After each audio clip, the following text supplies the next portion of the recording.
Hello welcome back, this is Rajkamal. Hello guys, short series के अंदर आज मैं टॉपिक इलेक्ट्रिकल मशीन का ही देखने वाला हूं और खासकर ये टॉपिक रिलेटेड टू ट्रांसफार्मर होगा। एक क्वेश्चन से हम बहुत कुछ सीखने को मिलता है हमें। तो चलिए सर सेशन को एक बार देखते हैं।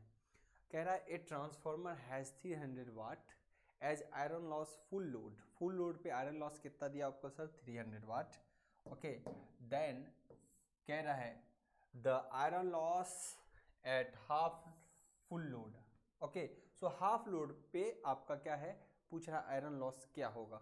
तो सबसे पहले बहुत बच्चों की इसकी जानकारी होनी चाहिए सर कि आयरन लॉस कभी भी लोड पर निर्भर नहीं करता। मतलब कि आप सेकेंडरी साइड चाहे तो लोड लगाओ, ओके, चाहे लोड लगाओ या फिर नो लोड कर दो, मतलब लोड में किसी भी तरीके का वेरिएशन हो तो इस कोर के अंदर यानी कोर लॉस यानी आयरन लॉस या कोर लॉस, इस कोर के अंदर कितनी लॉस है उससे उस लोड को पर कोई फर्क नहीं पड़ता। यानी लोड से कोई फर्क नहीं पड़ता इस कोर में, यानी नो लोड हो या फुल लोड, उसके तुलना में इस कोर में जितनी क्षति होनी है वो होएगा। ओके, सो यानी यहाँ से जो सप्लाई वोल्टेज दोगे तो एक बहुत कम अमाउंट में, आपने सुना होगा सर नो लोड कंडीशन में भी ये जो करंट है वो कितना सर 3 से 5% जो करंट ड्रॉ करता है वो इसी चीज में यूज होता है, इस कोर को मैग्नेटाइज करने में और कोर के अंदर क्षति करने में। सो लोड का कोई सिग्निफिकेंस रोल नहीं है किस लॉस में सर? ट्रांसफार्मर के आयरन लॉस में। तो सबसे पहले इसके आंसर तो बच्चे फटाक से देते हैं, इसमें कोई शक नहीं कि आयरन लॉस कभी भी डिपेंड नहीं करता लोड पर। लोड कितना है यानी सेकेंडरी साइड चाहे लगा है नहीं लगा है फिर भी एक फिक्स खर्चा, कांस्टेंट खर्चा होगा। इसीलिए इस लॉस को, आयरन लॉस को दूसरा नाम क्या देते हैं सर? कांस्टेंट लॉस भी नाम देते हैं। इसीलिए इस लॉस को कांस्टेंट लॉस भी बोला जाता है। ओके, कई बार एग्जाम में ये भी पूछता। सो कितना होगा sir? 300 watt, 300 watt is your right answer. तो iron loss is a core loss, is a constant loss, और इसी को आप कह सकते हो सर कांस्टेंट लॉस तो कह ही दिया, कोर लॉस ऑल्सो। तो कई बार तो नाम पूछ लेता है सर आयरन लॉस को कौन सा लॉस कहते हैं? कांस्टेंट। तो इसीलिए वहां पे जब जाओगे, कॉपर लॉस कैसा होता है हमारा? Variable loss. कॉपर लॉस क्योंकि लोड पर वेरी करता है, लोड के अकॉर्डिंग वेरी करता है, दैट्स वाई वेरिएबल लॉस। तो सबसे पहली चीज तो ये आंसर आपका हो गया। अब कई बार आपसे पूछता है सर अगर वोल्टेज में फ्लक्स चेंजेस कर दूं तो कोर लॉस चेंज करेगा। यानी आप एक चीज तय मानो कि सर आयरन लॉस जो होता है, आयरन लॉस ये डिपेंड किस पे करता है सर? वोल्टेज पे। आयरन लॉस किस पे डिपेंड करता है सर? वोल्टेज पे। ओके, सो अब बात करूं तो क्या सर नो लोड हो या फुल लोड प्राइमरी साइड का वोल्टेज चेंज होता है? नहीं सर। आपने अगर यहां 220 वोल्ट दिया है या 232 केवी दिया है तो 232 केवी इस प्राइमरी ट्रांसफार्मर में रहेगा, लेकिन लोड अगर नो लोड हो तो प्राइमरी साइड उस फुल लोड का सिर्फ 3 से 5% करंट लेता है। अब फुल लोड पे हुआ तो रेटेड करंट डिलीवर करता है, बस इतना ही का फर्क होता है। सो आयरन लॉस हमेशा किस पर निर्भर करता है सर? आपके वोल्टेज पर। जबकि कॉपर लॉस जो डिपेंड करता है, जो कॉपर लॉस डिपेंड करता है ये आपकी किस पे? करंट पर। करंट मतलब लोड, करंट मतलब किस पे सर? लोड। मतलब लोड घटेगा बढ़ेगा, ध्यान समझिए, लोड बढ़ेगा या घटेगा तो आपका ये लॉस घटेगा या बढ़ेगा।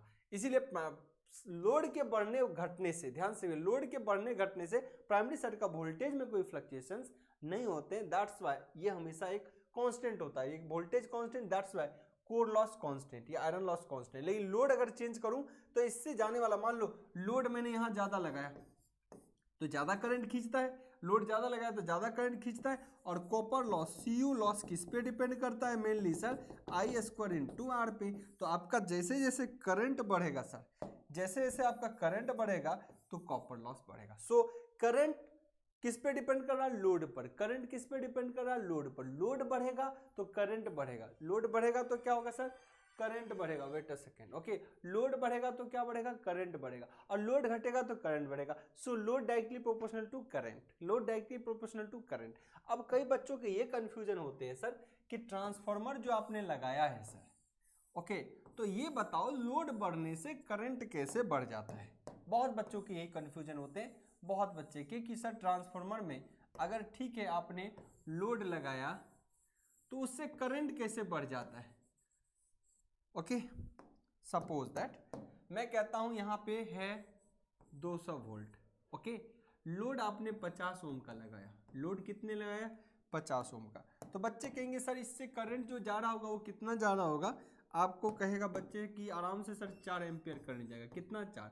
लेकिन बच्चे अब ये कहेंगे कि लोड बढ़ाओ सर, तो बच्चे क्या करते हैं यहाँ पे ध्यान से, स्टूडेंट का करना क्या होता है, ये इसी के सीरीज में जोड़ता है और एक और जोड़ दिया तो कितने हो गए 50, तो 50 50 100, तो करंट घट के उसको दिखा कि 2 एम्पियर हो गया सर। लोड आपने 100 कर दिया तो करंट घट के कितना हो गया 100, किसके करस्पॉन्डिंग आपने लोड दिया तो ये हो गया। लेकिन उनको ये नहीं पता ट्रांसफार्मर या कोई भी इक्विपमेंट सर आप अपने घर में लगाते हो तो कभी भी सीरीज में नहीं लगाते, कभी सीरीज में नहीं लगाते। दैट्स वाई ये कि हाँ सीरीज में लगा दोगे, अगर किसी को लगाने का मन ही है तो सीरीज में लगाए तब करंट तो घटेगा, लेकिन ये कनेक्शंस कहीं होता ही नहीं, ये कनेक्शंस कभी होता नहीं। तो कनेक्शन सर कैसा होता है, ट्रांसफार्मर से जो आपके घरों में चाहे जितने भी बिजली आ रही है या आपके घरों में जितने भी कनेक्शंस हैं, आपके घरों में सर जितने भी कनेक्शंस हैं वहां पे आप देखोगे सब कनेक्शंस, सब जितने गांव वाले हैं सब पैरेलल में ही लेगा, सब कनेक्शंस कितने में लेगा सर पैरेलल में ही लेगा, सारे कनेक्शंस लोग कितने में किस में लेंगे सर पैरेलल में ही लेंगे। अगर पैरेलल में लिया मतलब पहले एक ही था, पहले ध्यान समझिए, पहले एक ही लोड था 50, तो कितना करंट जा रहा था 200 वोल्ट कितना दे रहा था आपको 4 एम्पियर। अब एक और आपने लोड बढ़ा दिए 50 ओम का, एक और लोड बढ़ाया, तो इस ट्रांसफार्मर के लिए क्या हुआ सर, इस ट्रांसफार्मर के लिए क्या हुआ, लोड और बढ़ा तो हम क्यों बोलते हैं करंट खींचेगा, देखो 2 50 50 मिलकर क्या हो गया 25, अब 25 हो गया तो ये करंट भी कितना हो गया 25, तो अब यह क्या 8 एम्पियर दिया ना। मतलब लोड बढ़ाने से तय हो गया कि लोड बढ़ाने से करंट बढ़ेगा, कंडीशन अप्लाई कि लोड सारे कनेक्ट होने चाहिए पैरेलल में, दैट्स वाई। और होते भी है सीरीज में तो नहीं लगाते, लेकिन किसी को मन है कि सीरीज में लगाना है तो ऐसे कंडीशन में करंट क्या होगा सर, करंट क्या होगा सर ऐसे कंडीशन में घट जाएगा। सो हमेशा एक चीज कहते हैं कि अगर आपका लोड बढ़ रहा है तो आपका करंट भी क्या करेगा बढ़ेगा, करंट भी क्या करेगा सर बढ़ेगा। ओके, सो ये लॉजिक होता है इसके पीछे।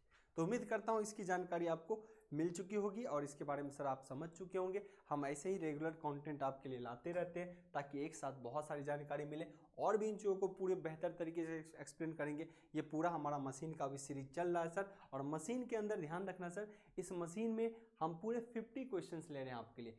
50 क्वेश्चंस मतलब कि 50 पंचा आप लगा लो 250 क्वेश्चंस की आपकी तैयारी यहाँ पे होंगी और इसको बहुत बेहतर तरीके से हम करेंगे। सिमिलरली सीरीज हमारा सर्किट के लिए आएगा, मेजरमेंट के लिए आएगा, पावर सिस्टम के लिए आएंगे और उम्मीद करते हैं बाकी फैकल्टी भी हमारा आपके लिए इलेक्ट्रॉनिक्स के भी टॉपिक को लाते रहेंगे।